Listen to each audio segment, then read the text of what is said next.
ways, the gospel reverses the ordinary way that we think about things.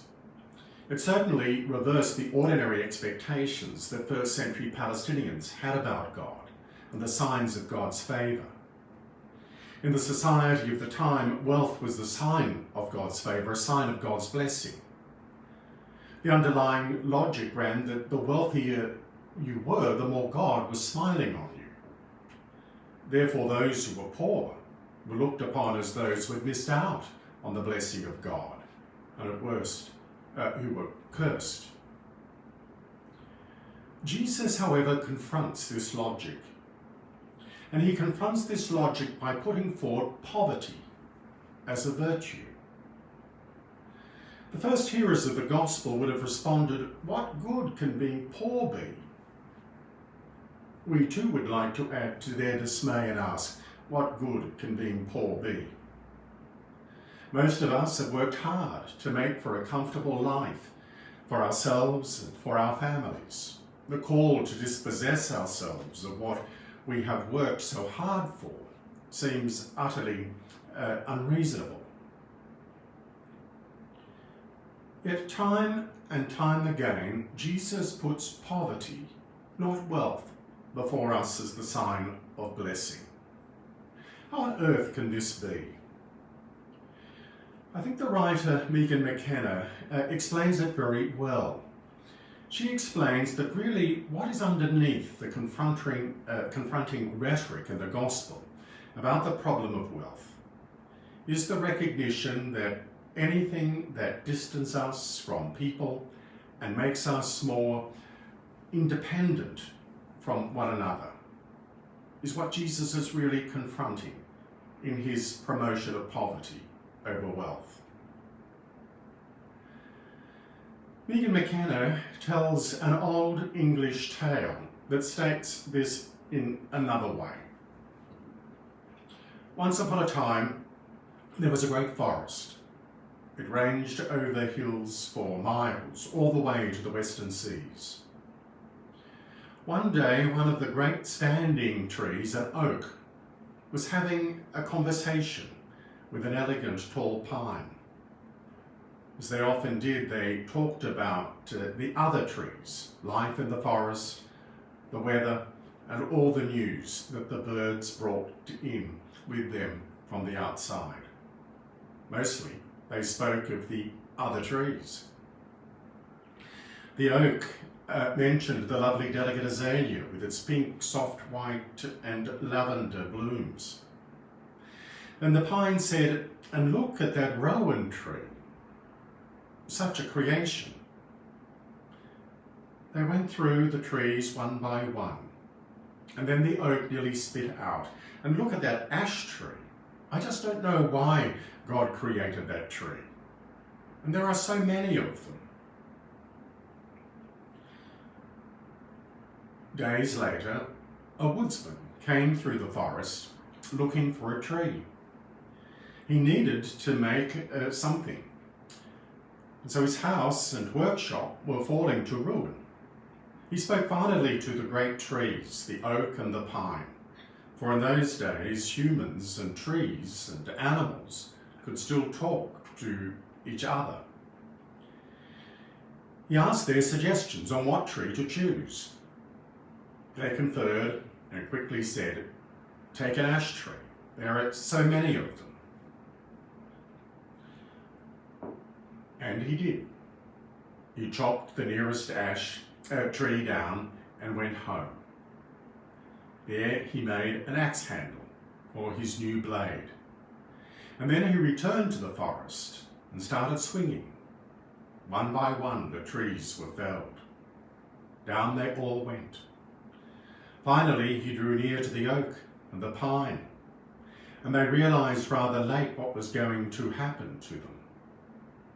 The oak ruefully spoke his thoughts aloud to the pine and said, "Pine, we made a mistake. We forgot something basic in our quick giving away of the life of the ash tree. We are all trees at root, and the death of one means the death of us all." And with this, And with those words echoing in the air, the woodsman started on the great oak with his new axe with its fresh handle. The call to poverty in the gospel is therefore the call to remember our utter dependence on God. And not just on God, but also, importantly, our dependence on one another. Why is wealth a problem for Jesus? Because it can lure us away from the profound recognition of the truth that in the end, we are utterly dependent on God and on one another. And perhaps this is the greatest invitation to us of the last 18 months of pandemic. As Archbishop Justin Welby, the Archbishop of Canterbury, has remarked only this last week, it has been the clearest possible illustration of our interdependence. We cannot pretend that we exist separately in isolation from one another. We cannot ignore others and only care about ourselves. As the saying goes with COVID, nobody is safe until everybody is safe. People are naturally questioning how we live and how we relate to each other. The great issues of our age affect us all, and we are deeply diminished when we fail to address them. There are so many to work on. COVID, the environment, peacekeeping, the list goes on, and the issues like us do not exist independently of one another. One of the greatest ways in which we can deal with these problems, he goes on to say, is our relationship and solidarity with one another. Perhaps this brings us back then to the rich young man in the story of the gospel we've heard. It's a remarkable encounter. The man comes looking for Jesus. He is not a wicked person in any sense. In fact, he is a very good person. He has kept all the commandments. But his religious life has made him proud. And when we are proud, we have a heightened sense of our own agency, our own self-sufficiency. Jesus loves the man, but the man cannot receive the gaze of Jesus. And this is the tragedy of the situation. For the gaze of Jesus is calling the man into something more than the achievement of his own efforts. It is calling him to discover himself not by looking at himself, for which the outcomes is an isolating self-enclosed absorption, but to discover himself in something more than himself.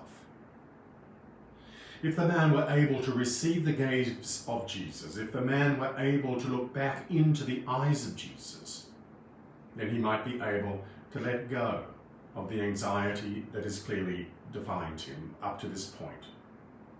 The fear that keeps driving him into a relentless but illusory search for perfection, and therefore for control.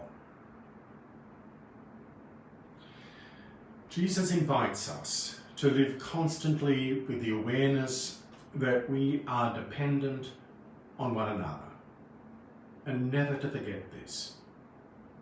When we do forget this, we end up with nothing. But when we give up the lie of self-sufficiency, then we discover a richness of life beyond imagination.